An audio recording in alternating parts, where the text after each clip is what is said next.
Test. Got the diesel front deck mower. Cruising along, and all of a sudden just hit that spot and hold it.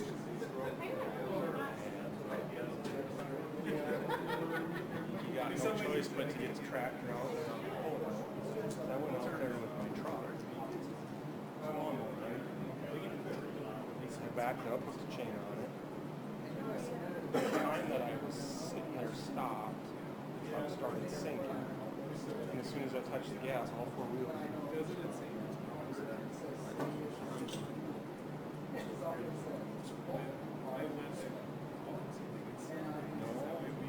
That was driving. All sorts of fun stuff. Which, there's good and bad. It's kind of nice because you don't have to cart her around all the time. Well,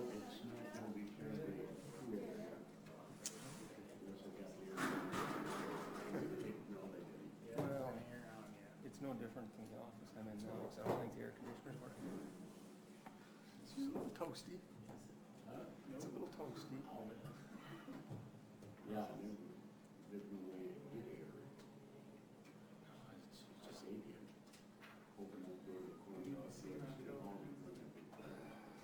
just mine, the hallway has air conditioning. It's just whatever one I want. It's not working, so it's a little warm. That's crazy. Yeah.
Well, we're a couple of minutes early, but I think it's time we'll get started. Call the meeting to order. It is keyed. Test. Could you talk into it? It is. The lights are- Now it's off. Okay, can you hear it now? Okay. Okay, I guess the first thing, we need to take oath of office. Or Andy does.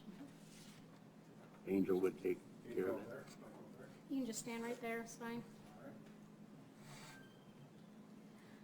I, and state your name, I, Andy Rickey, have been appointed to the office of Park and Recreation Board have been appointed to the office of Park and Recreation Board with and for the city of Mitchell, Davison County, South Dakota. with and for the city of Mitchell, Davison County, South Dakota.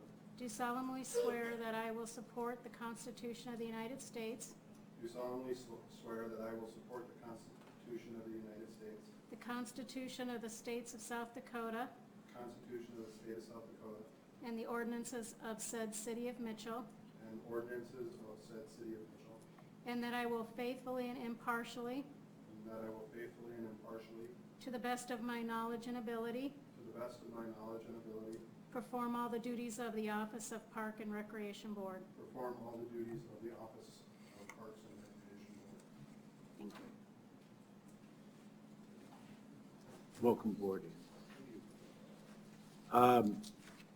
Delegations, we have the figure skating hockey association here. Not as a delegation, but as, that'll be part of our new business, but we can move those up to the front. Okay, you want to do that now then?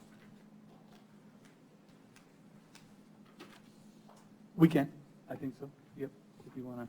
Unless you want to, was there any additions or deletions? That's where you would put it. Yeah. Any additions to the agenda by anybody? The only thing we want to do is move I through M up to prior to approval of minutes. Okay. With that being said, we will move, or we'll start with the approval of the 2019 Mitchell Figure Skating Association Agreement. Brian, since you've had a move, you need to have a motion. Oh, sorry. All in favor of the change in the new business? Okay. Motion, thank you. Second? Second. All in favor? Aye. Opposed? So moved. Okay. Sorry, Angel. Okay, we got figure skating contract up first. Actually, I'm going to go through. The changes are the same, so I can go through both of them at the same time. Section 1, we're changing the way, rather than having one fee for the year, set at $70,000 last year. We're just going to change that to the hourly rate, and also the on number 2 would be the per athlete rate.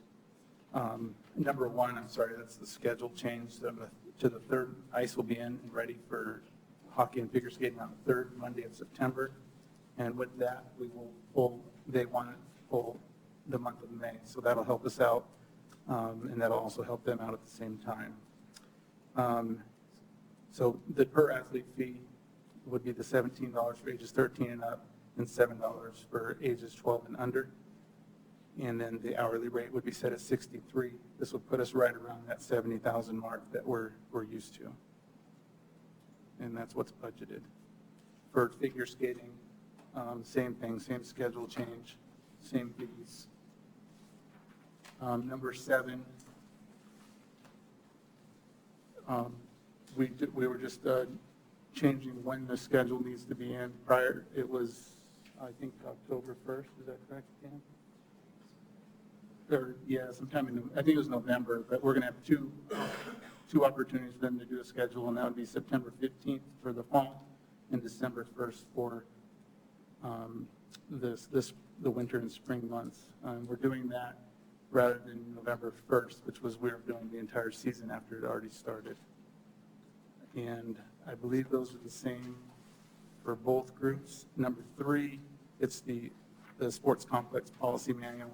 Again, we approved this, but did not get it signed over the winter months. Last January, we added the policy manual, but so that's in there. That'll be a change with the new contract.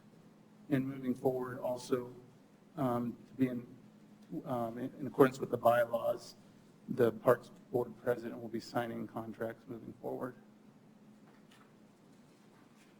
And I think that's it. If there's any questions, they're here to talk about it. We can go over quickly. I'll just go over the policy manual. This was already approved prior to the baseball season, so there's nothing really changed in there. I just highlighted what would affect the figure skating and the hockey group in the policy manual. If you look at, I put the athlete fee in there. I highlighted that for you. The scoreboard policy, nothing's changed there.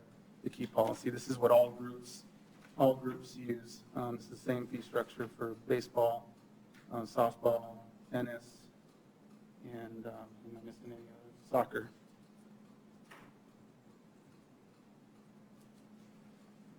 And I think that was just scheduling, information, concessions. The city oversees the schedule, and then the behavior policy that we also put in we actually approved this prior to summer with the behavior policy, but I was just highlighting what's new for the hockey club for their sake and for yours. Any questions on the agreements and the policy? So that would be I, J, and K.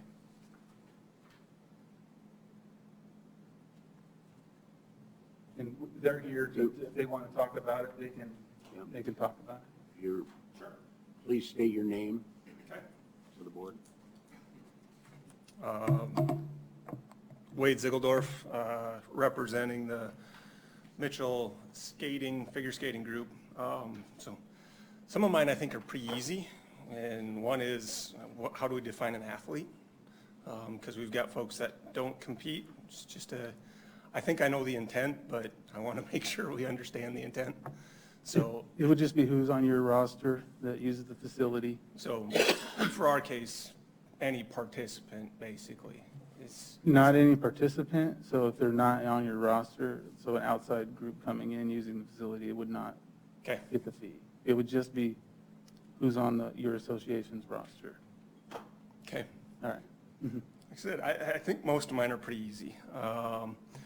One, as it relates to in ours specifically, item 19. And it's really around the fact that we also have a competition that we host one weekend a year.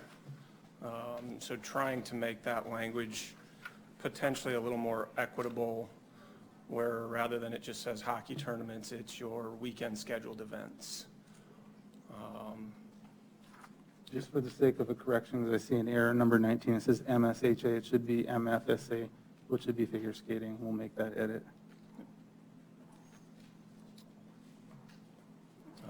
So basically just to open that up so that, any of your weekend events that are bringing in outside participants, so whether that's your tournaments or, in our case, the competition.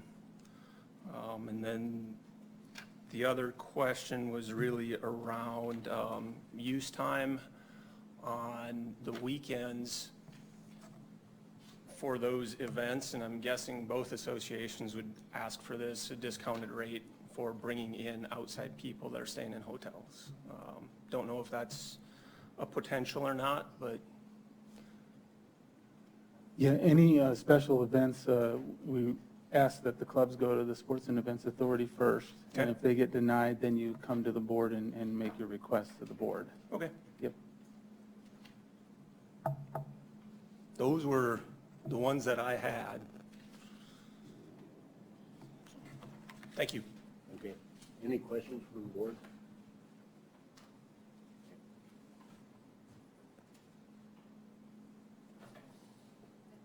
Okay. Lana Loken with the Hockey Association. The only, Please give your name, please. Lana Loken with the Hockey Association, yeah. Lana Loken. The only one that we had was just the timing for the billable hours, since it's going to an hourly rate. The dates that are in on section 2 would be September 15th and December 1st. So are those proactive billing time hours? Since September 15th, we wouldn't have had any hours yet. And then obviously December 1st is mid-season.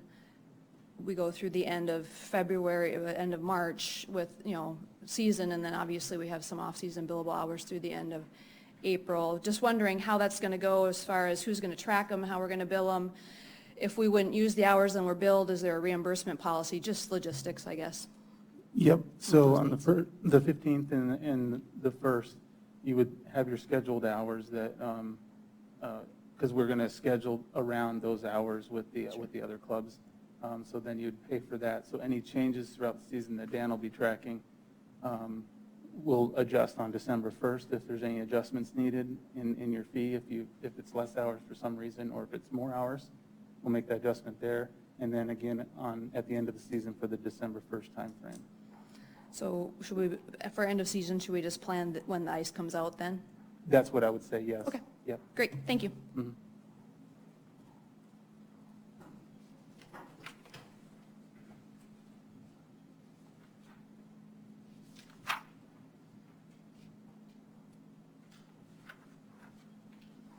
Another edit? Which one is that?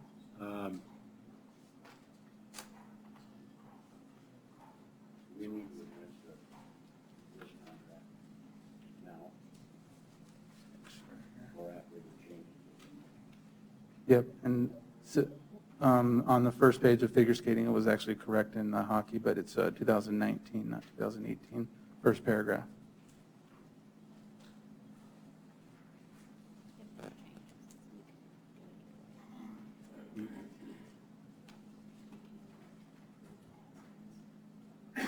And the reason behind the hourly is it's more performance-based, so if they're not using it, they pay less, and if they're using it more, they pay more. So and the same with their athletes. If their numbers are down, they don't have to pay as much. If their numbers are up, they pay a little bit more. I think that's what we do with all other clubs, and we think that'll be good moving forward for everybody. Do you want us to act on this today, or after the changes get made? You can act on it. Was there any, those changes? Well, everything that's regarding Mitchell figure skating and Mitchell, I mean, I just want to make sure that those changes get made. Where it says Mitchell Skating Hockey Association versus Mitchell Figure Skating Association. That's correct. Those edits, so the 19 edit, MFSA, and then also on the first paragraph is 2019. Those are the two edits that we'll make. I think everything else we were okay. It was a non-contract issue. Okay, I just want to make sure they all are where it need to be. Okay, I would entertain a motion to approve this agreement with the changes that have been described as being made. Entertain a motion for that. Second? We have a motion and a second. All in favor, say aye. Aye. Opposed, same sign. So moved. You say if you want. Or actually, we have the live barn contracting session, so we'll do that right now. Okay, so live barn contract.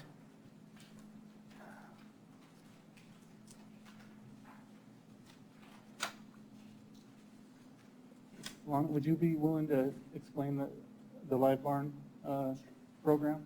I think it'd be better. you're more in tune to it than I am. All right, Live Barn is an organization that does live streaming of events in ice arenas across the United States and Canada. And they approached the South Dakota Hockey Association about trying to get into as many rinks in South Dakota as they could. And so we were actually contacted by the South Dakota Hockey Association, and that's when I brought it to Nathan and his staff. And so basically, what they do is they come in and they pay for and then do all the installation of the cameras. There's multiple cameras that are put on each sheet of ice that are motion sensors that turn on when there's a certain amount of motion on the ice. The city and the association will have the ability to black those out, to limit the ability for people to see those and when it's streamed, that kind of thing, so it's not always on or always off.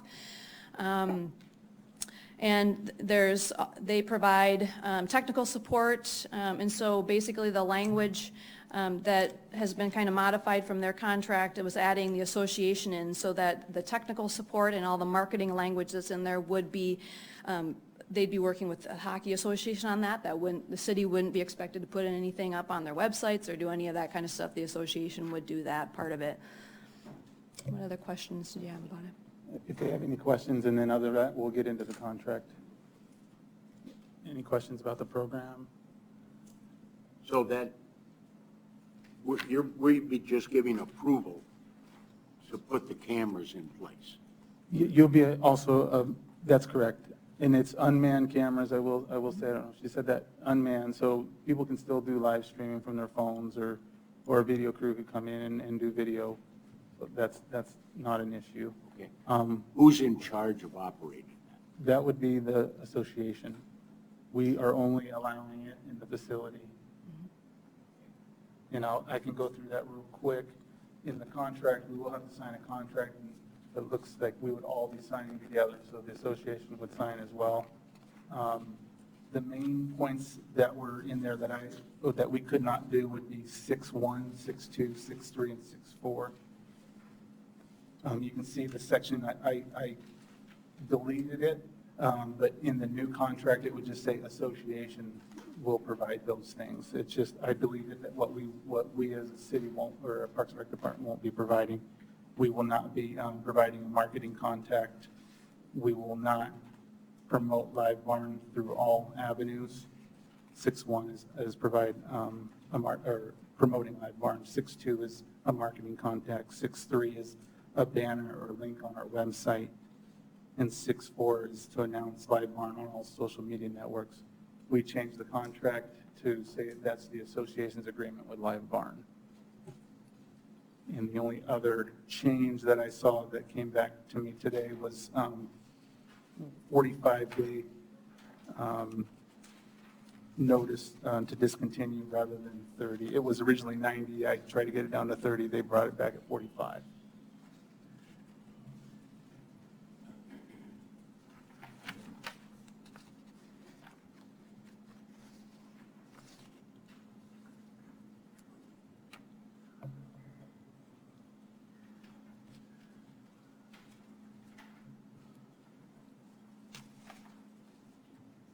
So we would be seeking a motion to approve that contract. Yep.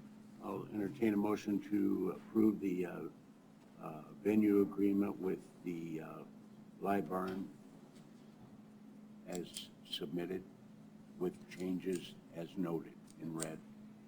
For 45 days, and the association being included in 6.2, 6.3, 6.4, and actually even 6.1 because they changed that to from venue owner at the beginning to association.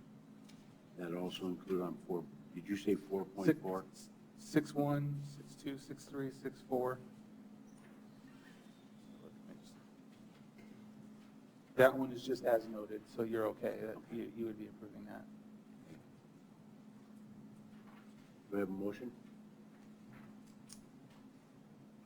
I'll make a motion to approve the venue agreement with changes. Have a second? Second. All in favor signify by saying aye. Aye. Opposed, same sign. So moved. And the last one is the concessions agreement. This is, and we included all these fees to make sure that we were looking at that $70,000 range. But this would be the $300 fee for concessions as we require of all of our concessionaires. And baseball pays that $300 fee, and they do at Cadwell as well. So that's the only edit to the concession agreement with hockey.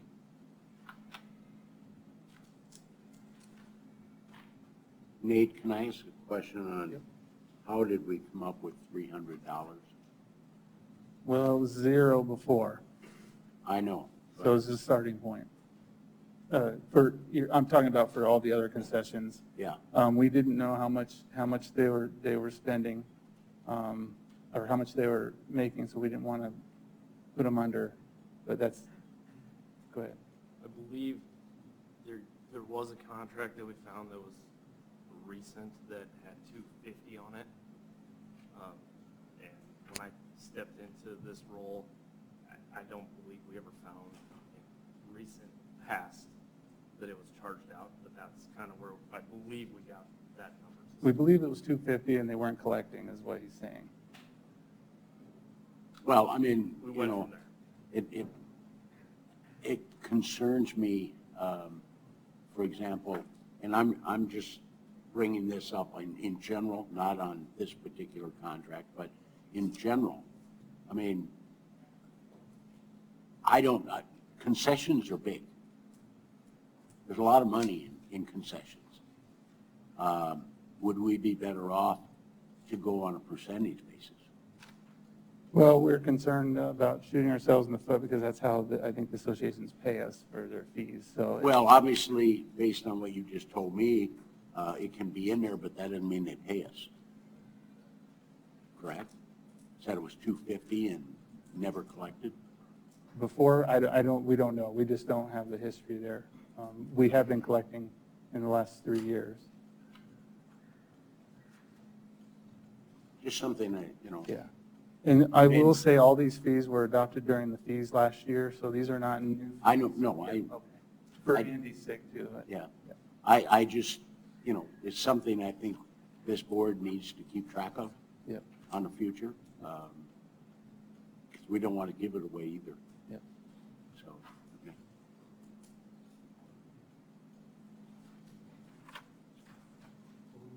Be seeking a motion for that. Okay, as well. yeah. I'll entertain a motion to approve the concessions facility operation agreement for 2019 as submitted.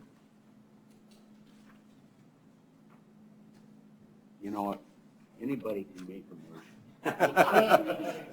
I'll make a motion. Okay, we have a motion. Second. Second, all in favor, say aye. Aye. Opposed, same sign. So moved. Okay, thank you, Anna.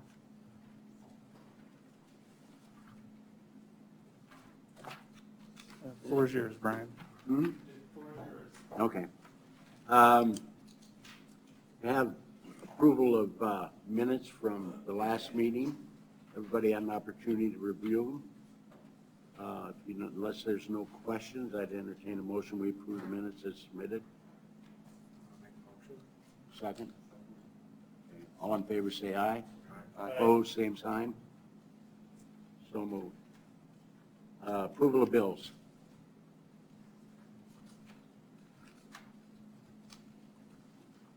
Okay, Another general comment, Nate. yeah. It's getting to the point you almost have to be an accountant to follow all of this, you know that. Yep, I know. when we, actually, you need to move up and go to the oath of, or not the oath of office. When are we, okay, election of office down there. I meet with the president and I go over that with the president. So whoever the next president is, we can review it and, or anybody can come to my office and we can review it anytime. So, Okay. Yeah. Okay. So, We'll do our best but the details, I can give you a class on it. I'm available anytime. I'm retired. I don't want to go back to school for 4 years. I will say each page The first page is an overall financial summary of the entire park fund, and then it goes to revenue, and then it goes to each of our divisions, the rec center, programs and aquatics, parks, sports complex, and supervision. And supervision would be my budget. And then after that would be campground. And I think the concerns that I had last time are the same ones this time, mainly in our parks fund. We've had a lot of repairs, and we went over that last time. So we're at 91%. So if you look at the right-hand side on the parks, it says 91% of the budget for the repair and maintenance has been expended this year already. And so that's concerning. So if you want to, well, since we're halfway through the year, we want to be right around that 50%. That's what we're looking for. Hopefully that helps some questions. And we also talked about last time our gas and fuel budget for parks is at 81%. And that's obviously because of their snow removal, and we're mowing twice as much. And so those are the only things, but we did talk about those last time. So there's nothing else that's really stepping out at me. And you can focus on those percentages for each month. And, you know, if we're about 75% of the year, we should be right around 75% of our budget. Granted, summertime eats up most of it. So as far as the bills are concerned, Andy, I'm just going to say if there's anything with your business, you can just abstain from approving bills. And I noticed there was some in here. So yeah, that'd be a time to not vote and abstain. And then so I will point out a few. Page 27, or the second page 27.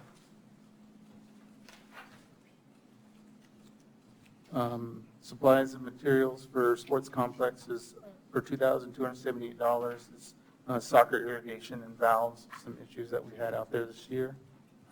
Page 28, we had $29,000 and another $10,000 purchased for rooftop units at the rec center. These were going out, and we asked the mayor for some emergency funds. He provided those to get those, just get them replaced rather than putting all the money into repairs when they were 15 years old. So we've got that taken care of, and we appreciated that.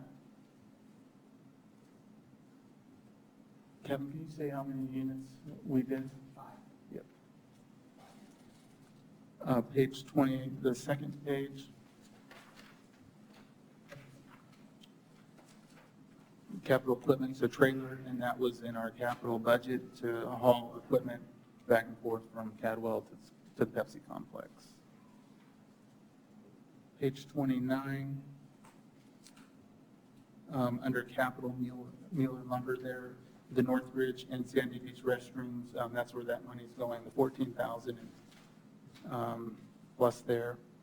And I will say we finished up Northridge, and we're about $11,000 under budget for that project.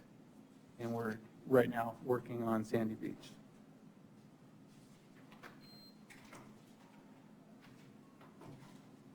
And I think that about covers our bills.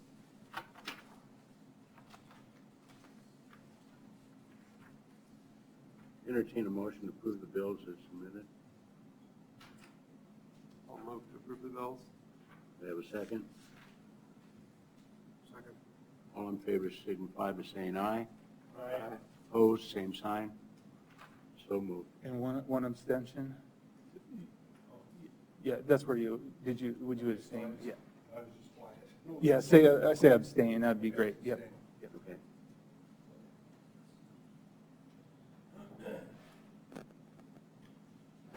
Any old business?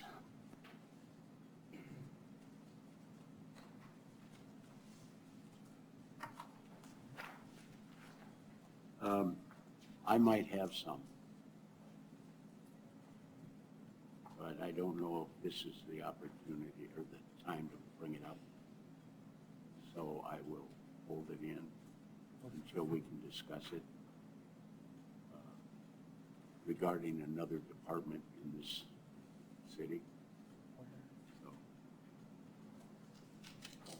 New business, recreation report. I'm just going to highlight a couple things, so if you guys have any questions, you can ask me after, but I'm just going to highlight the two projects that we have going on right now.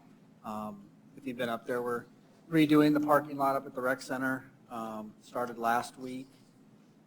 Hope to be finished, I believe, I was talking to Kevin Roth today, somewhere around the 26th of July.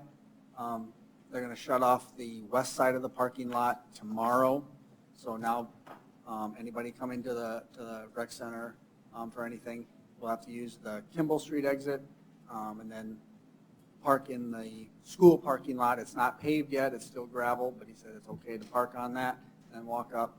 And then once they get, next week he's going to kind of talk to me a little bit about whether or not they're going to be able to lay it in, if they're going to do it in one day, which then we're going to have to figure out what we're going to do for parking for a couple days, because they'll have to lay it down and then stripe it as well, or if he can do it in 2 sections, which he's hoping he can do that. So that's what we're hoping for anyway.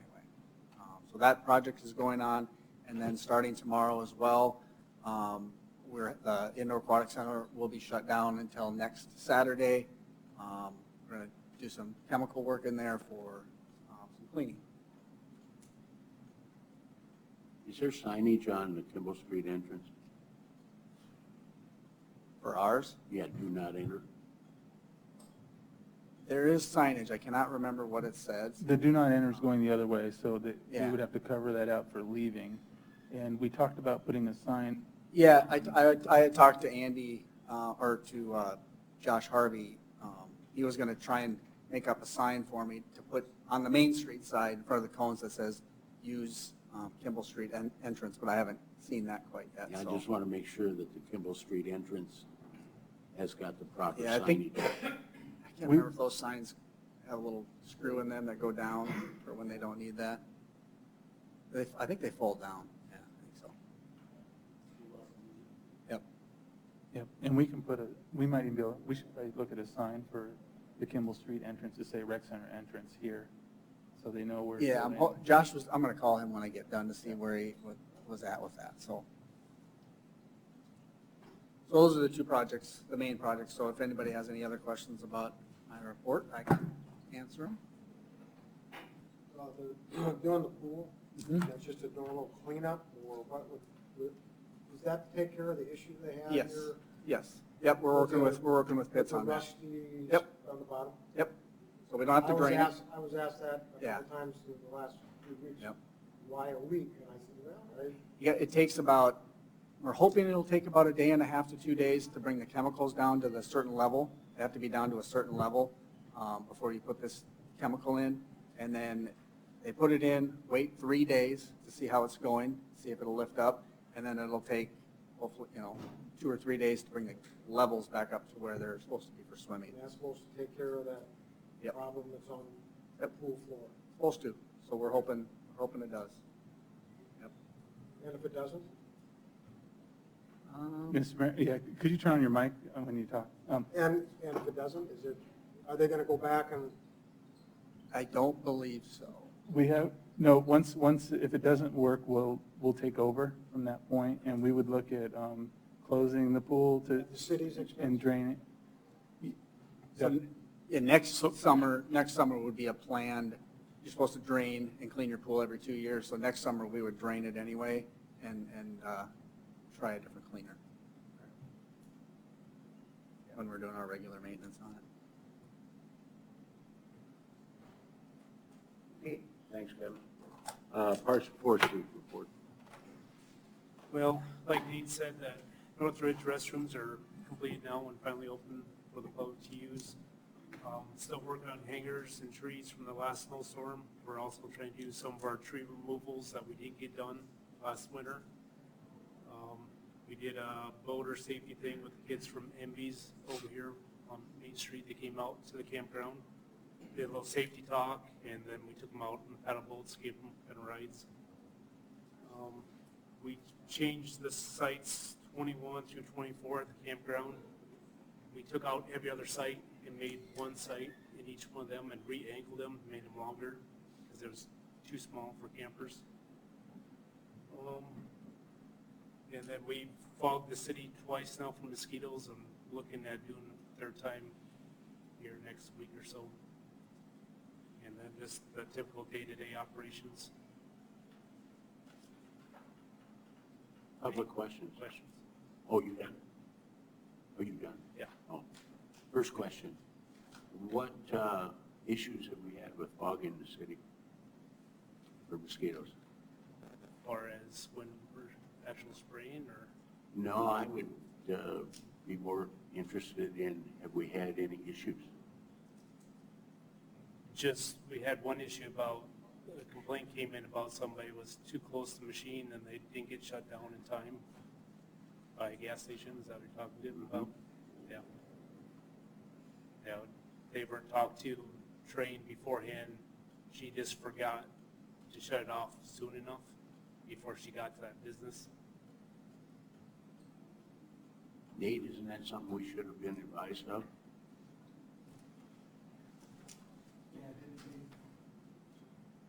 I don't know, I get complaints every day. I don't write them all down. That I one, understand it's yeah. more than a complaint. Yeah. Yeah.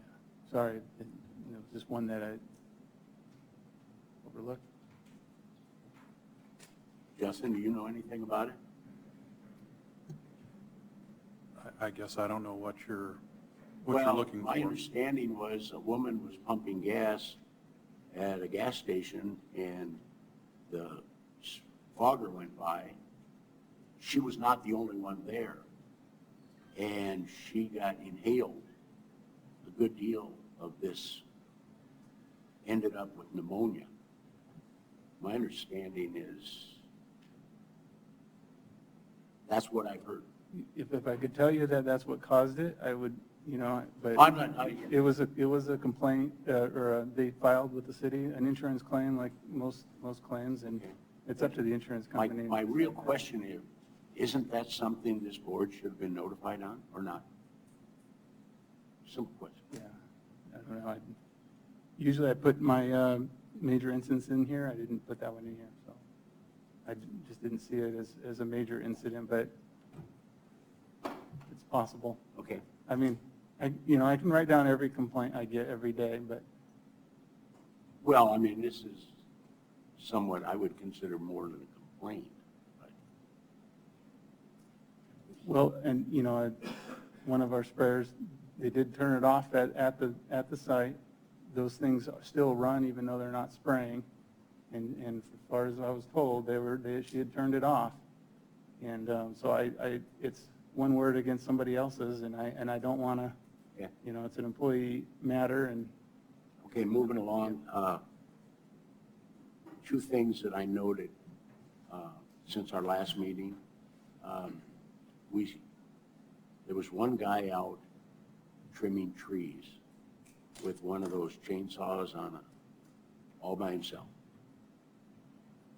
And I made a trip around the lake, and there was two guys in a pickup with that big water tank in the back, which I'm assuming they're watering trees.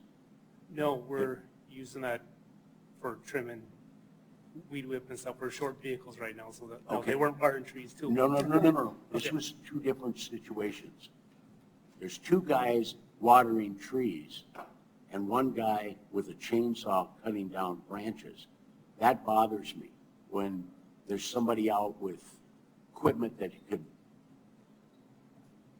potentially hurt him.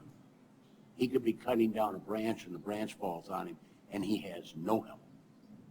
And yet we're watering trees with two guys? No, they weren't watering trees. They were just using that pickup to go from park to park, weed whipping, trimming fence lines and stuff like that. We're short a couple vehicles for repairs. They're using that pickup for other stuff besides watering trees. we're not watering right now because of the rain. Whatever. I mean, I don't know what they were doing. They were carrying up. Yeah, Deal the tank water is in the always back. in the But pickup. my real concern was the one guy out trimming trees by himself. With that, and Brian? I don't know. Because that he might have was, been- he was at Dry Run Creek, he was at Cadwell Park. So I think we need to, be careful of that, because if a branch had come down wrong and landed on him, he'd had no help. Yeah, we can look at that and So, okay.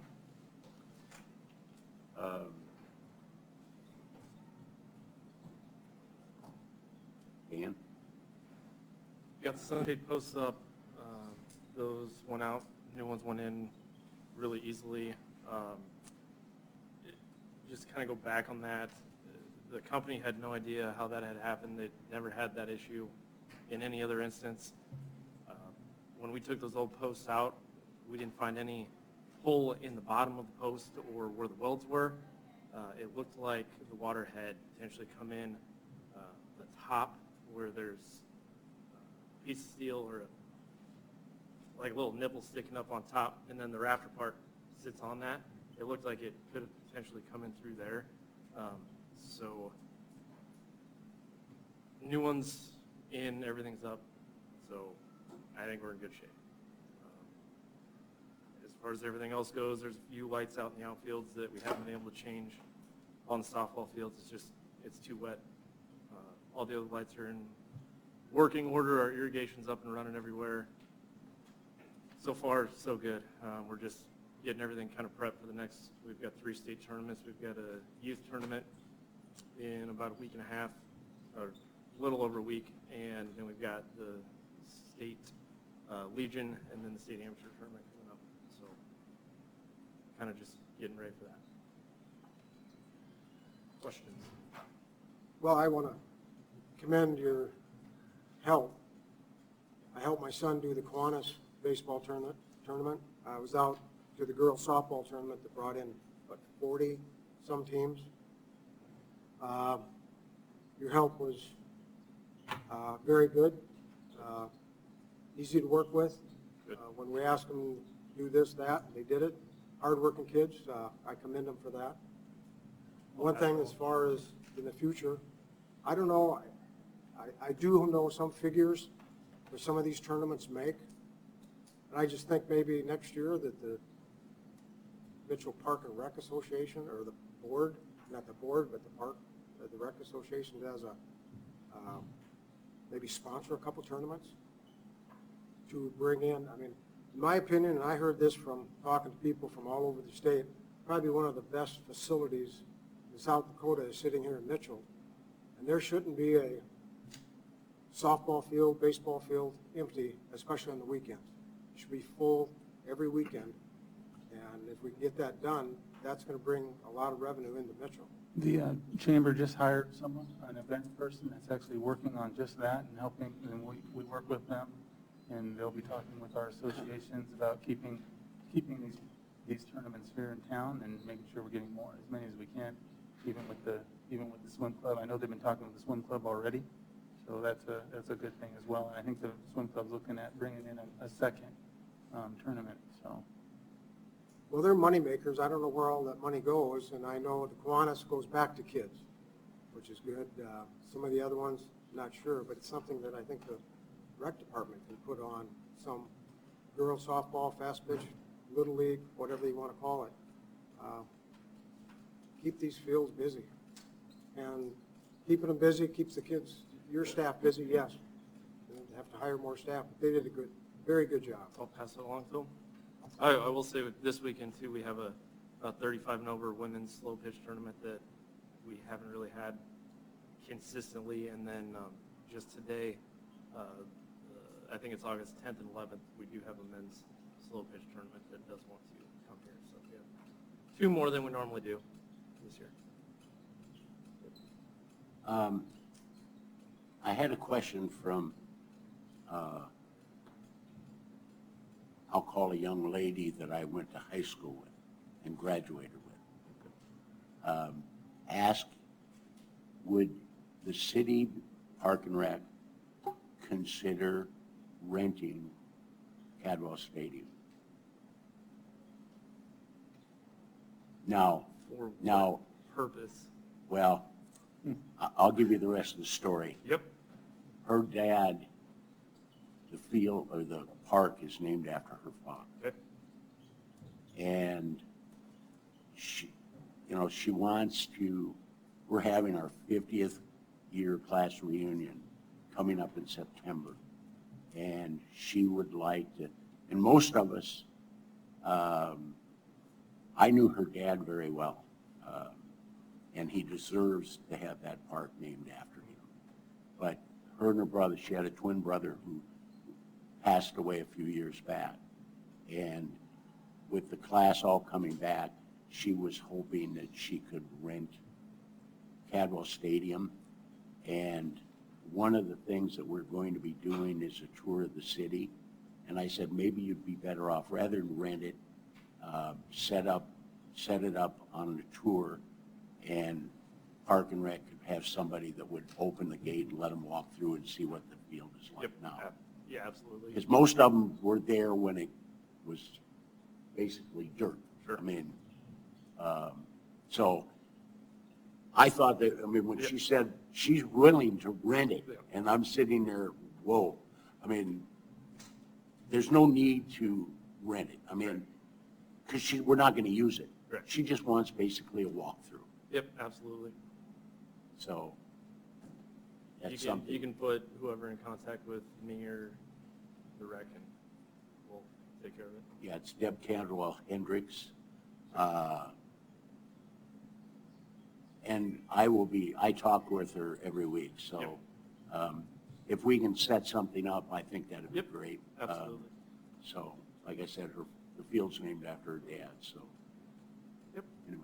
One other thing too, at the dog park, there's been a few concerns, and the big dog park side, it's basically right along the road that goes out to 8th Street, how it's muddy down in that slough area. So I had one of the guys put up snow fence for the time being.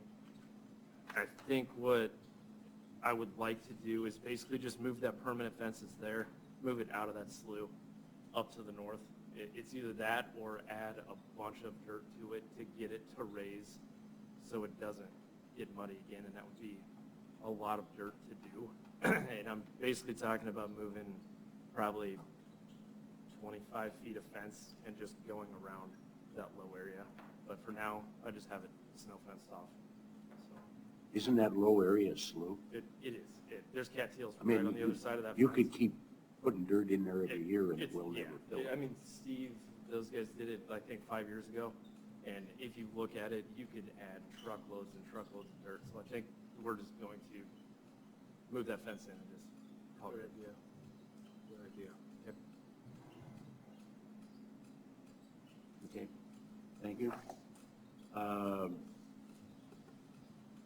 Department report, Nate. Okay, I'll move through these real fast. We have Justin until 5, and I wanted him here during the bylaws discussion, so I'll get through this real quick. I'll make sure that, I might figure out a way to make sure that any incidents that are happening are getting on this report, specifically things that go through insurance, because we get claims often, and I don't put those on here, so I'll make sure we get those on here. When it comes to project outcomes, we did get a $14,000 mosquito grant awarded for a new fogger, so we're glad to have that.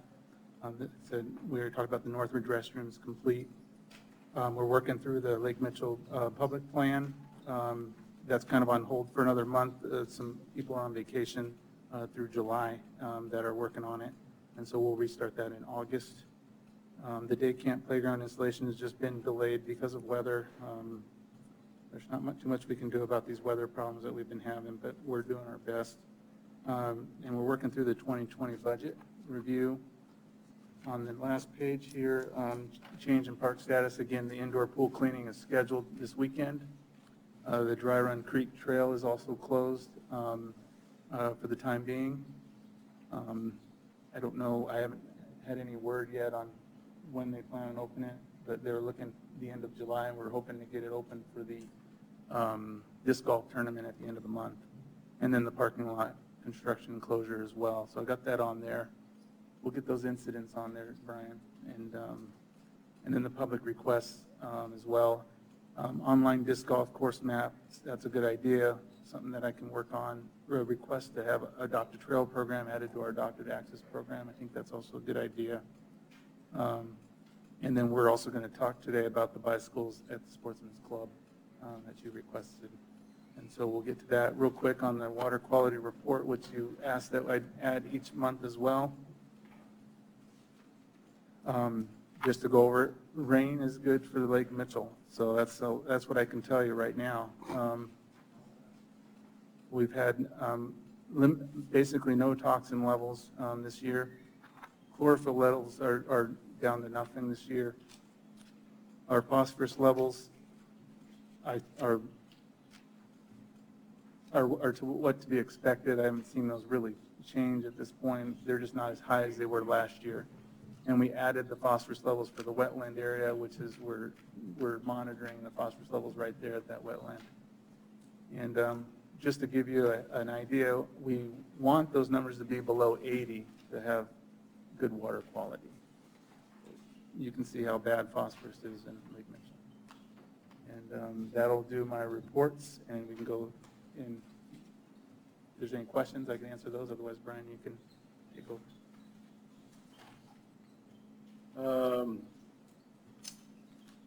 I guess the next one would be election of officers. I almost wish that it was after the adoption of the park board bylaws, but We could, I think. it might make more sense. If you change the bylaws to be something different than what you're about to do, that'd be a good idea. To switch them. So, I don't know. Anyway, Park and Rec Board, there are 3 officers on the board, president, vice president, secretary.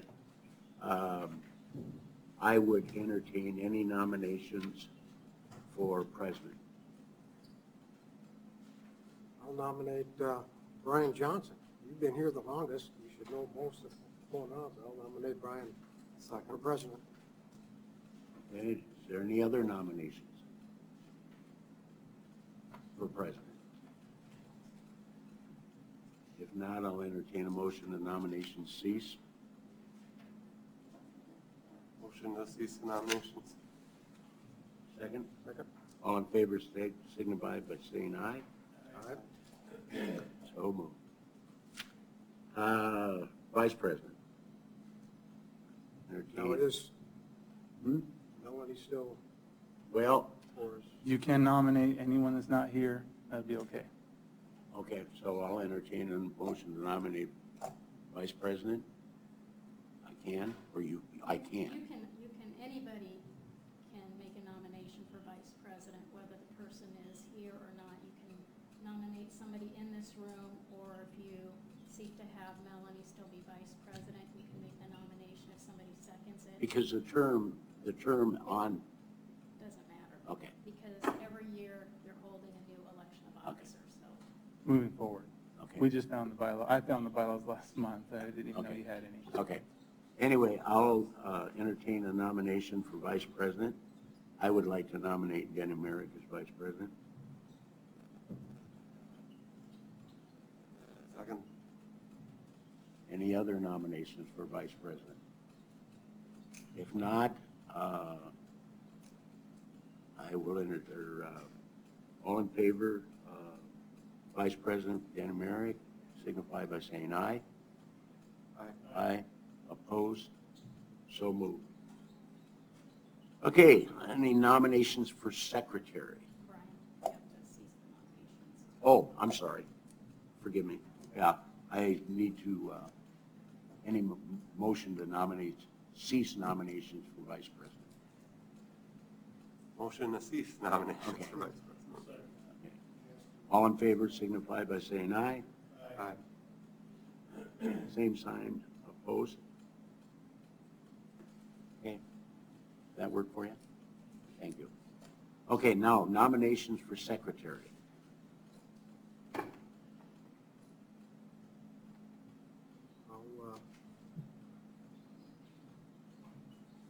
I'll nominate Mary Ellen. Do you have a second? Any other nominations? She can't argue, she's not here, I guess. No. Otherwise, entertain, all in favor of Mary, Melanie, excuse me, for secretary? Mary Ellen. Mary Ellen, Mary okay. Ellen. All in favor of Mary Ellen signify by saying aye. Aye. Opposed, same sign. So moved. Make a call to cease the nomination for the secretarial position with. I did. You have a first and second? You just did it all in favor. You have to have a first and second to cease the nomination with the addition to have Mary Ellen Nomination. formally accept Okay. at the August meeting.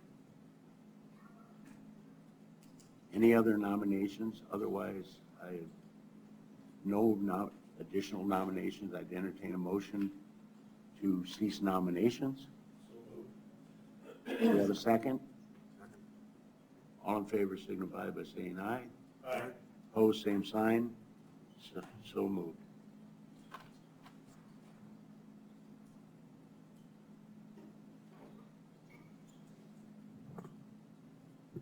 Okay. Review and adopt park board bylaws. Okay, again, I found these last month. The last time they were updated was 1987. There's a few laws that have changed since then. I've highlighted those for you. I'll go over each one real quick. Article 2, Section 1, the terms have changed, so I've updated that to 2 3-year terms with a year off.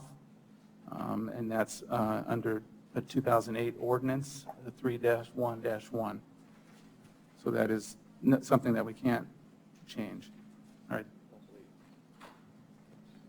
Section 2, it says duties of members. Each board shall, it didn't make sense that each board shall prepare and submit an annual budget. It didn't make any sense. So we changed that to the board as a whole. Duties of the board rather than duties of the members. That does not change the interview process. No, I'll get to that next. Okay. Yep.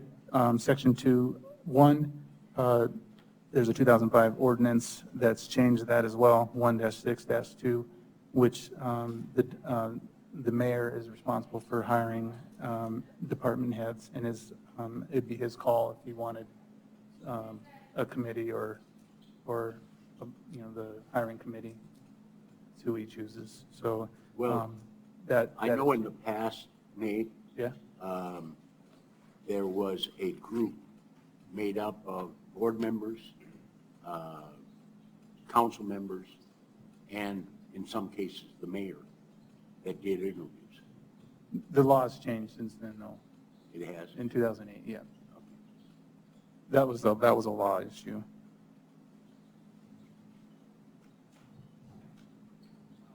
Unless you're trying to get rid of me, I'm just saying.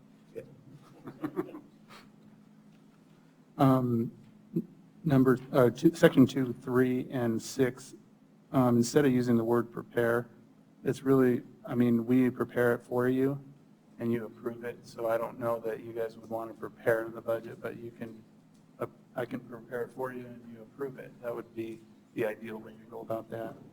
And then number 4 on Section 2, this one's kind of vague. There's not a law that would change it. It's just kind of a policy change. It says adopt a final annual budget within funds being appropriated by the governing body. Once we've approved the budget, we submit that to council. It's a zero-based budget, a line item budget. And so they approve it, and once they've approved it, you can't change it. So you can't change what the council had done. So that kind of policy, my recommendation was, and Justin as well, was to just remove it. But it's up to the board. Those are the edits that I have for, I'm sorry, I've got one more. Article 4, Section 1, the board shall meet every Tuesday at 7 p.m. In May of 2015, and I added those minutes on the last page. That was changed to Tuesdays at 4 p.m. So if there's any change there that you want to make, or any changes that we've said, this is up to the board on what they want. It's just the law issues that you can't. Regarding the time, meeting times, I don't know why the previous board changed it. But as for example, Marty is the council liaison. We are now meeting on the, first Thursday or second Thursday at 4 o'clock. Well, nobody is off work at 4 o'clock. We can't get the general public in here to even talk to us, simply because we meet at 4 o'clock. Marty, our liaison, he's working, he can't. I mean, how many meetings have you not been able to make at 4 o'clock? I would move that we go back to the second Tuesday, plus on Thursday, it's near the end of the week and people are leaving town. I've got friends' meetings on Tuesday nights, on the second Tuesday of the month, so I would need another night. Well, you know, I mean, Monday night's council night. Wednesday night's church night. So, I mean, if it has to be Thursday, then so be it, but I don't like the 4 o'clock time. That would be up to the board. You guys can change that or pretty much anything in here that's not. I mean, there was, I talked to a group of people that were supposed to be here, and when I informed them where we would be at what time, none of them could be here because they're all working. So unless you're the boss of a place, I would like to move that we start meeting at least 7 o'clock, even if it's Thursday. You don't have to set a specific time in your bylaws either. You can set that, you know, for a certain number of meetings, or you can change it as you see fit. You know, as long as you're scheduling it far enough in advance to meet the public notice requirements. Unless you're setting it specifically in your bylaws, there's nothing that requires you to meet at a specific time other than when you guys choose to have the meeting. So my suggestion would be to not put a specific time in the bylaws at all, and then that gives you more flexibility in when you have your meetings. And if you do that, you would need to wait till the next meeting to change the time because we didn't have that in the agenda. Okay, and well, it's on the agenda to go over the bylaws. Yeah, but the change was just to change it to the time that you've already approved. Okay. Yeah. I also would like to change the format of our meeting. We do need, I feel we need to have a public input section, probably where the delegations would be. Could be public input / delegations. And then that being said, I believe, Marty, correct me if I'm wrong, you always have public input at the council meetings, and you give them, 3 minutes? Would try to.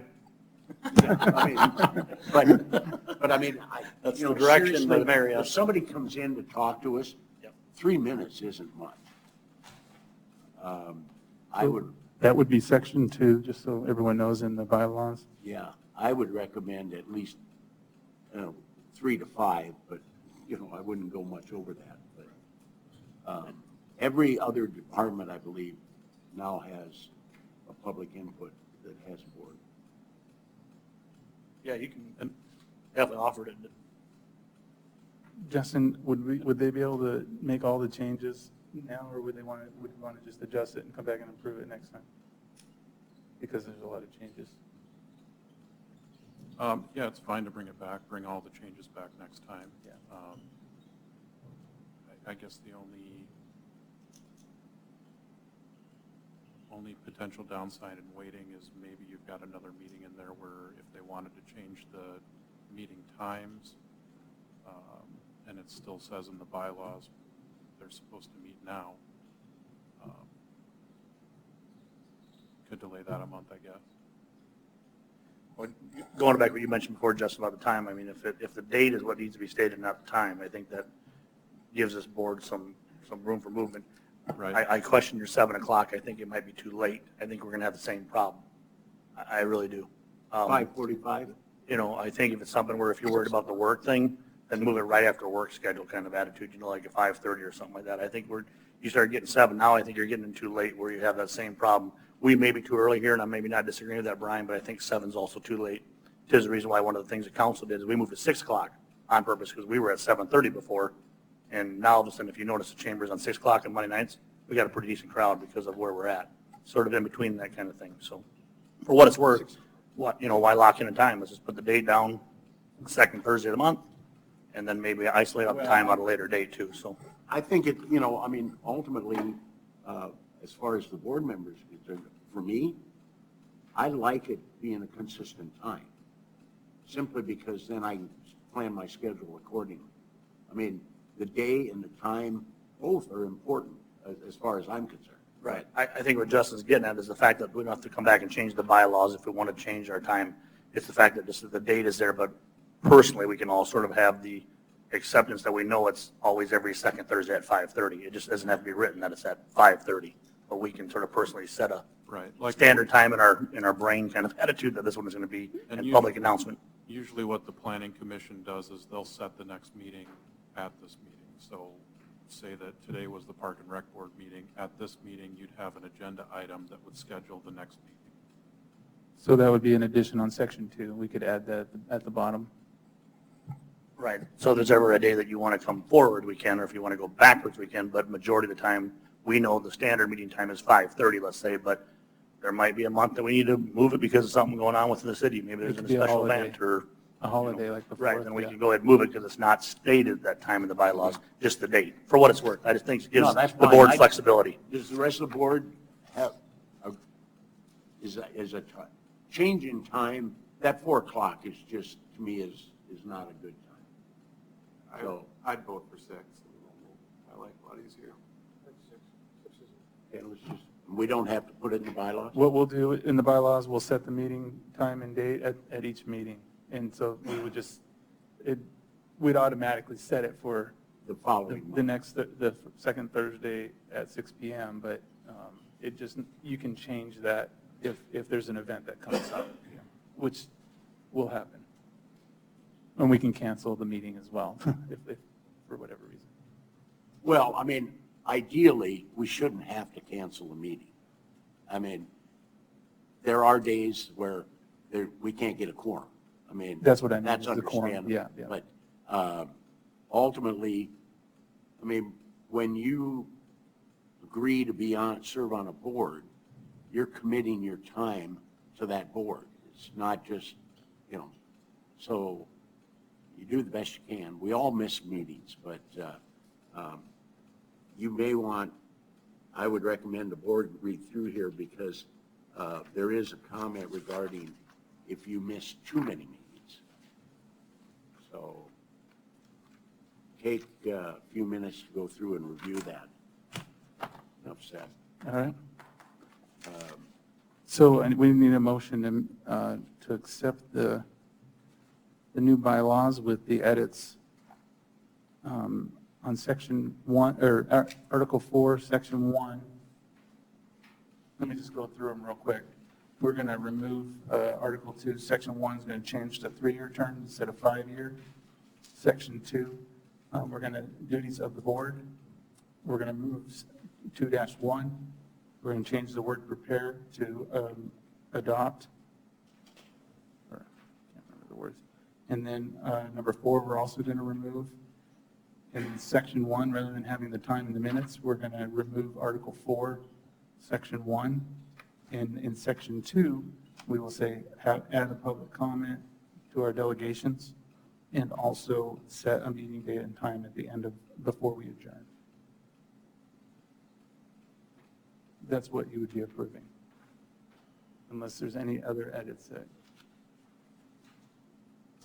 Any of the board have any other questions regarding this, or like see any changes or updates?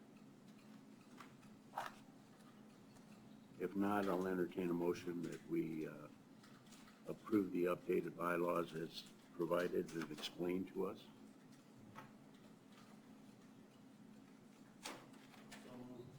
Have a second? Second. All in favor signify by saying aye. Opposed, same sign. So moved. One more question, Brian, just for Justin. Can they approve a meeting change right now without being on the agenda? Don't remember seeing the agenda in front of you, because I don't think they have. They don't have it. They don't have the time on the next one, yeah, so they could,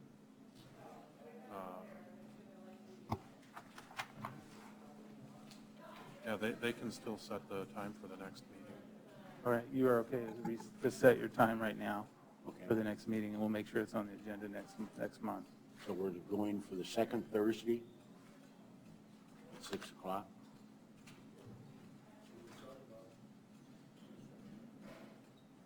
Entertain a motion, meet again next month, second Thursday of the month at 6 o'clock. Have a second? All in favor signify by saying aye. Aye. Opposed, same sign. So moved. All right. Okay, one last item. Review bike trail plan at the Sportsman's Club. Board decision from 7/17/2018. Okay, I will just, That I have right here. this was a request from Mr. Johnson. We had an event at Sportsman's Club, but that event was not scheduled with our department, so we were unable to know that they were having the event. But what you can see here on the trail, and I would just go to this page right here with the proposed and the adopted trail. We did this with maps, so there's a lot of hand pointing on the maps that didn't make the minutes and a lot of discussions. There's also 3 pictures in there. You can see it's not really much of a trail. It's more like a hiking path. So during that event, we had some bicyclists go through the event, and it made some people upset. So had they told us that there was an event, we could have blocked off for bicycles at that time, but we didn't. So the incident happened, and that's just, can't go back on that. So Brian, I'll kind of let you take it from here. Okay. But was approved was to put allow bikes on the white area and the yellow area, but not the area in front of Sportsman's Club. That's what was approved? No. That is not the way the motion was made. It did not include this drawing that you state was approved. I brought up, this whole thing came up, and I brought up the comment that, we rent out the Sportsman's Club, and we have had weddings out there, and I brought that up. Angel and I were at a wedding out there, and it was over here with the backside to the boat ramp. Now, I think what the problem is here, and the minutes from the meeting are probably correct. I look at that, keep in mind, I'll give you a quick history lesson. The Sportsman's Club was organized in 1939. The city of Mitchell gave them the beach land, or shoreline, from the boat ramp all the way over to basically the bay or the swim area beach between the Sportsman's Club and the day camp. When I talk Sportsman Club area, that's that whole area. It's not the building. Because the Sportsman's Club built the building, the Sportsman's Club built the boat ramp. They did all of that out there. And so when I look at Sportsman's Club area, it's the whole thing, not just the building. So that's what I brought up. There has been no weddings in that building. There's been a wedding over here on that corner, and I brought that up at the board meeting. Now, that being said, what brought this to an issue was the Pheasant Forever folks had a fishing tournament for kids out there a week what's it been, a week and a half ago, whatever. Yeah. They had over 100 little kids in that area where the shelter is. And by the way, the Pheasants Forever paid for the shelter, where the fishing pier is. The area that is shown there is probably less than 300 feet. The whole point of when I brought it up at our meeting a year ago was, first of all, they come out of the Turtle Trail, which is west of the day camp. They have to be on the road. Frankly, there's no reason for them to go through the sports. I mean, they cut right through the yard of the Sportsman's Club. There's a trail. They've been using it long enough. There's a trail cut through there.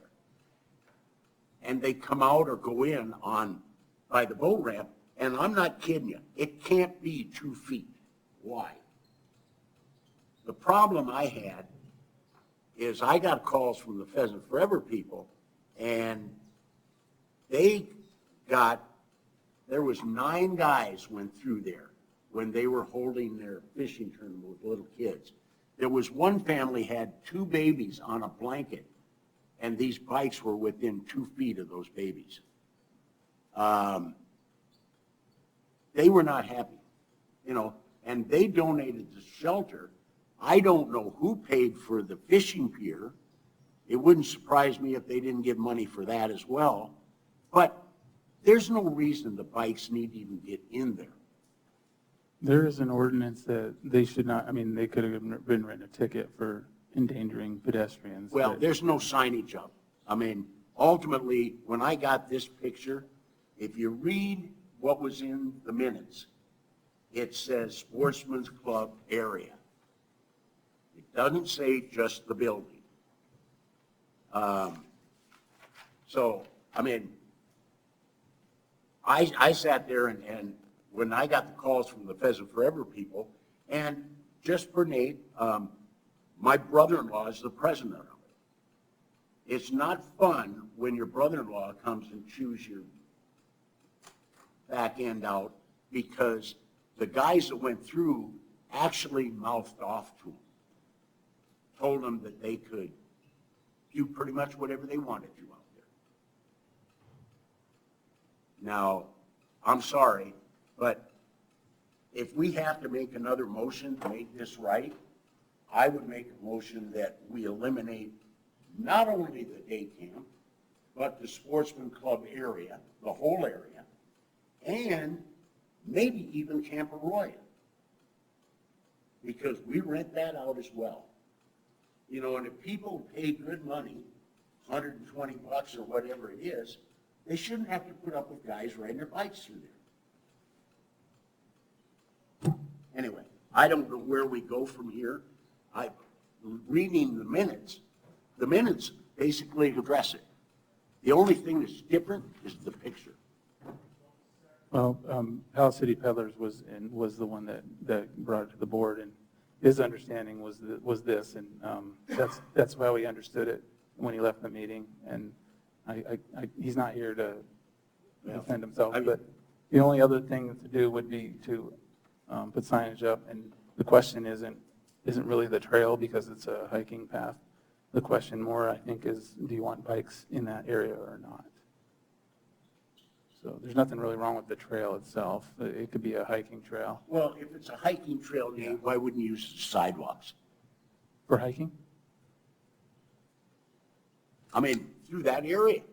They cut right through, they don't use the sidewalks in there. I walked that entire trail. And they cut across sidewalks and cut through the angle through the yards. They don't even use the bike path or the cement sidewalks. It'd be up to the board. If the board would want to not allow bikes in that area, that'd be up to the board. I want to bring something up. I use that almost every other day. I'm one of those guys. I ride every other day. And Andy, could you turn on your mic? Yeah, that's right. I can tell you as a biker, I'm not out to make anybody mad. But that trail looks just like every other trail. And when you get over to that sidewalk, you're a biker, you follow the trail. And the trail goes right through the grass. So if we aren't supposed to use that, tell us. I had no idea. I thought we did. No clue. No idea. We were never, there was never a ban on bicycles in that area. It was strictly talking about a bike trail. We didn't say there's no bikes allowed in there, or, you know, I mean, if we're going to put up signs, we got to put up signs and enforce it. But the vast majority of the time, there's not much going on in there. I mean, we had one complaint, and that trail's, I don't know how long it's been there, but it was there last summer. I mean, they're on the road. The Turtle Trail it ends or comes out just west of the day camp. I don't know if they're going through the day camp. I have no idea. But there's really no reason. I mean, that little bay on the east side of the low ramp is kind of, and there's a pull-off area in there. They show that trail going there up to, and I don't think they're going through the Indian Village, are you? With the exception of this one, the confusion here, all the other ones were also approved by the board. Okay. Yeah. I brought it up Yeah. back a year ago. And the reason I brought it up was because I had been at a wedding that was right there. I mean, and it wasn't in the building, it was back over here. And if the same thing would have happened, those 9 guys would have gone right through there during the wedding ceremony. I have no doubt. And that's reckless bicycling is what that is, and they shouldn't be doing that. So, Well, the whole point is, my take on it initially when it came up, they shouldn't even be in there. And now I'm questioning whether or not they should even be allowed to go through Camp Arroyo.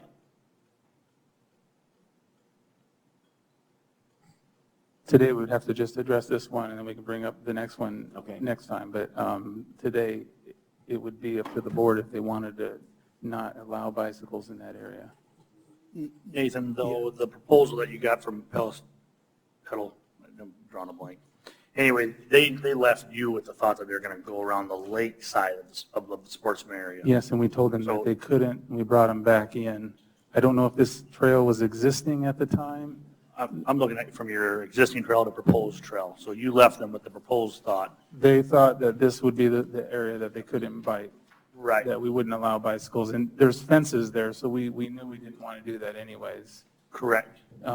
So I guess if the board is taking a look at the fact that of changing this completely and not even letting them in the sportsman area that Brian is proposing, like staying on the road.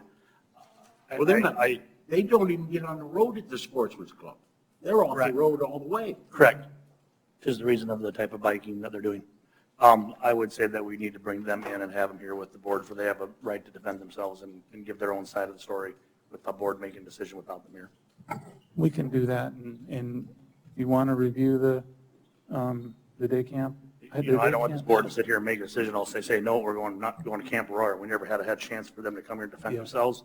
I mean, you want to start a war, we can do it, but I don't think that's the way I like to roll. I like to give everybody a chance to give their thoughts and stuff like that. So, Marty, we're not starting a war. I mean, well, we were not giving them a chance to speak either, and we need to. They were given a chance to speak at the meeting. Right. Brian, from that meeting, I was there. Yep. And my understanding is we did it correctly. And the way it didn't word out the right way, either we were wrong.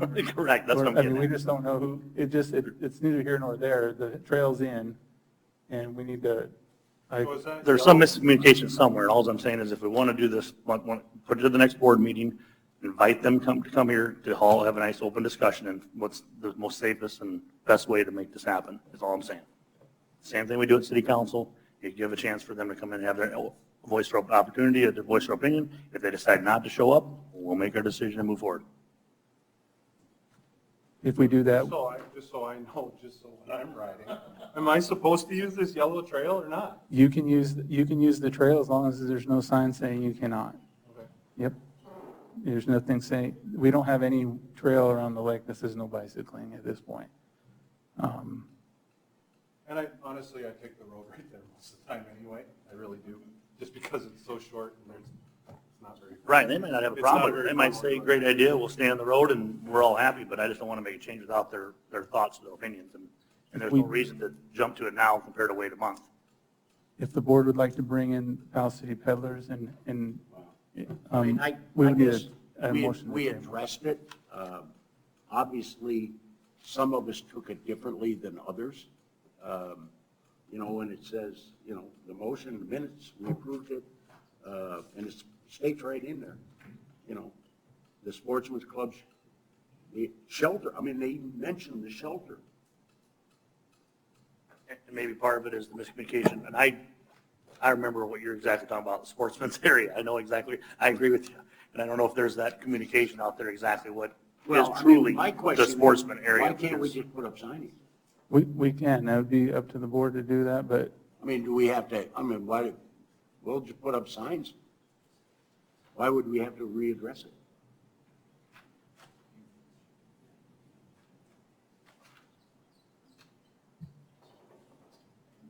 The board could decide to put up signs. I think it doesn't hurt to have them come on in and give their own personal opinion. And they may be fine with staying on the road. And if, I guess that's the choice, then, Well, that was then the that's board's over choice. with. But they obviously haven't been, you know, they're going through the sportsman club area. Well, They've been doing it for several years. Which brings about more of the question is, not so much what they're doing, is what lack of what we're doing. I mean, we pass, you know, motions and do this and that, but if nobody follows them, and nobody's told that from here on, then this is never ending. yeah, for that instance, we did have a map on the table and there was pointing going on. And we, you know, nobody went back a month later and reviewed the minutes to see if the pointing was correct. I mean, Well, we reviewed the minutes. The maps weren't on the minutes. And I reviewed the minutes. I mean, ultimately, it came through, it got approved and submitted to the council. I mean, the Sportsman's Club area is that whole thing. It's not just the building. I mean, literally, if you go by this yellow line, they're coming right across the parking lot through the front, right in front of the bathrooms, and then cutting across the grass. I mean, that's about as Sportsman's Club area as you can get. So, I mean, my whole question is, we've already acted on it. You know, the minutes say it out loud. I mean, it doesn't match what they showed us, what they presented initially. Why don't we just put up signs? it would be better to say that the trail needs to stay along the roadside rather than around Sportsman's Club, because a lot of us think of a building. So, I mean, that's what we call the Sportsman's Club. We call the shelter even something different. So, I totally agree. yeah. But keep in mind, if they're not going through the day camp, they're on the road. They're pulling off the road to cut through to come through the Sportsman's Club. I don't believe there's a trail through the day camp. I don't know. I'd have to look that So up. they're on the road anyway. I believe you told them to go along the road there. Yeah, we did. Yeah. But that was clearer than go around the Sportsman's Club. You know, I guess I take it as two, you know, day camp, we have a fence there, they stay out. Sportsman's, we have that fence there too, and I thought that was talked about, that's where they stay out. Yeah. Like Camp Roy, we got a fence there too, and they stay out there, they got the trail through the rest of it, kind of like what this is. You know, I think it was all understood that, I guess to me, Sportsman's is the building and what's inside that fence that we have. I guess, do we have it written somewhere that that's, I know we all call it part of the Sportsman's Club area, but as far as rentals, As far as rentals, when the Pheasants Forever built that shelter, it was kind of a unwritten agreement that that shelter would be open to the public, that it's non-rentable. So when somebody rents a Sportsman's Club, they get the building and the grounds there at the Sportsman's Club. But If they merge over, that's, If they want to rent the building, they can rent the building, they cannot rent the outdoor shelter. That's but just- it's all Sportsman's Club. And it always has been, since 1939. So, I mean, I think the board acted on it. My whole thing was, maybe it's just time we put up signage. And then enough, and it's done. And we have grounds to put up signage based on the minutes.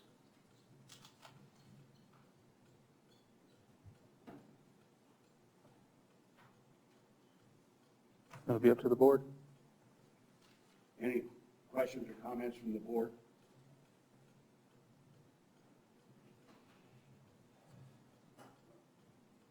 Unless the Palace City Peddlers have their turn, I'll vote against it. Those guys work pretty hard out there. And those trails were made, I've ridden them, but people knew those trails were going in. That couldn't have been a shock if those went in. They had an excavator out there. And usually, There's no. usually they flag it before they do it, typically. Maybe that didn't happen, I don't know. Well, This I don't one know was- the exact process of how it all Yeah. works. I just know they flag. This one is a less used trail, so I don't think they did as much construction as they do some of the others. You know, if you go out there, it's a single track about that wide. It's not too, but. No, because the grass is hard to move there. So it must not get used that much.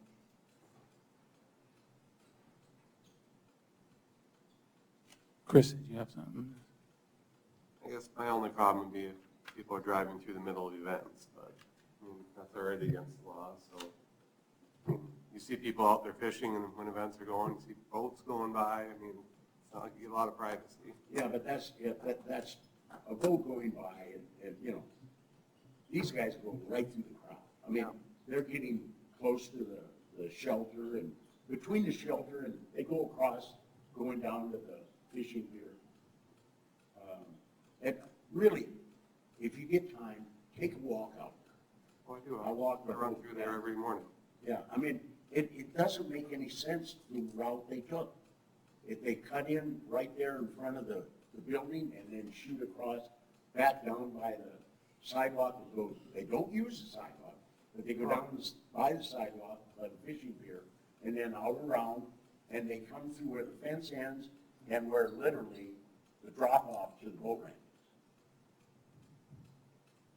Which is not very much.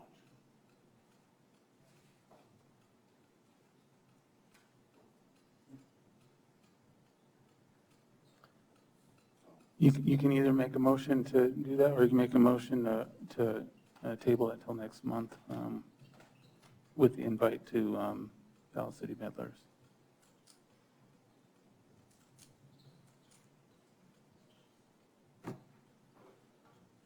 Or a motion to deny. I guess I'd make a motion to table it till next month. I want to go out there. Yeah. Do we have a second? I'll second that. All in favor, signify by saying aye. Aye. Same sign, opposing, same sign. So moved. All right. Please contact the Palace City Peddlers We'll do that. and probably wouldn't hurt if you contact the Pheasant Forever people too. I Or can do that will. as well. Yeah. Has there been any other complaints besides that one? That's the only one. I'm just curious. No, That's the only one. And Okay, I was just curious.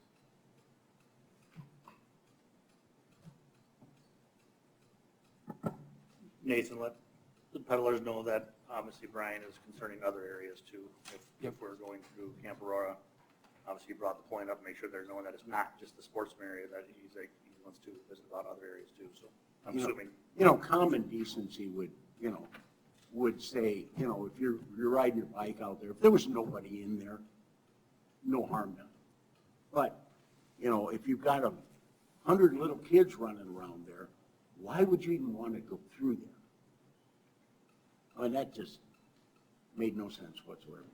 Nathan, would it be possible to add a gate, that if you have an event going on, they could close the gate and shut off that part of the trail? Yeah, anytime, any group, and I actually told Pheasants Forever that they can let us know, and they should let us know, and make sure that we pick up the trash before they come, and make sure there's restrooms available to them, and also we can close off the trail for an event if we need to, with the request of the rental group.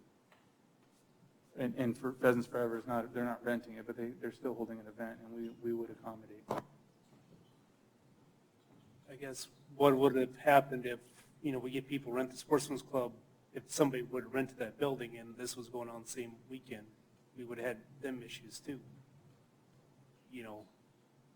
Like if some family had a family reunion at the building itself and we had an event going on here, are they entitled to that whole area too? Typically, and Angel, you know this more, the times I've rented Sportsman's Club, I rent the building and I rent everything north of it. to the Actually, lake. it was that way, but when Pheasants Forever put that shelter up, Yeah, it was the agreement that when somebody rents a Sportsman's Club, they're renting the building. They cannot block off that No. shelter for them. but, So, but literally, the north end, north side of it to the lake, there's a fence around.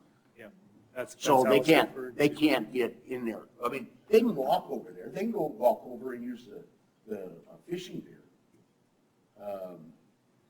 I'm just saying if somebody rented it, wanted to have a wedding, like you were just describing, they were over here, you know, you went to a wedding there, and we had Pheasants Forever fishing tournament going on, but we had another rental that already rented the shelter.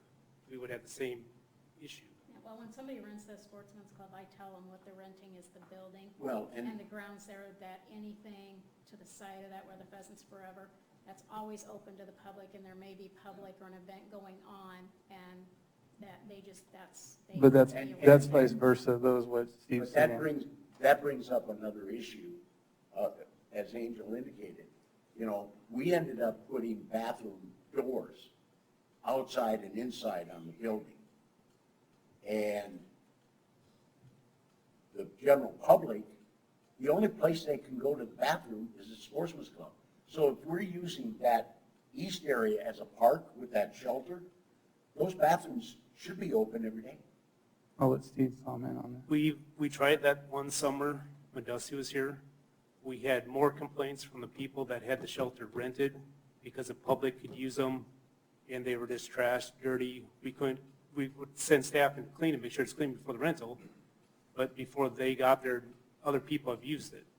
And then we had issue with the people that actually rented the shelter forget to lock them inside doors because there's a door between the restrooms and their building. And then building's open at night, nobody around, people can get in anytime. Because they would be able to come, because both doors would be open, so they'd be able to come into their event. And- Okay. Yeah.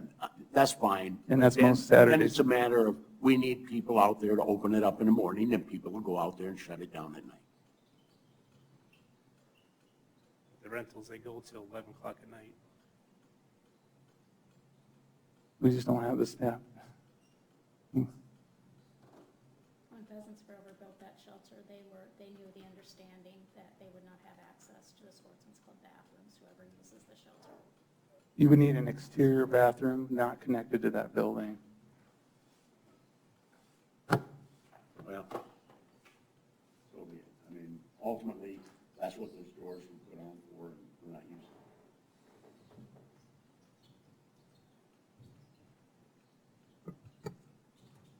Okay, any other business? If not, I move to adjourn this meeting. Thanks.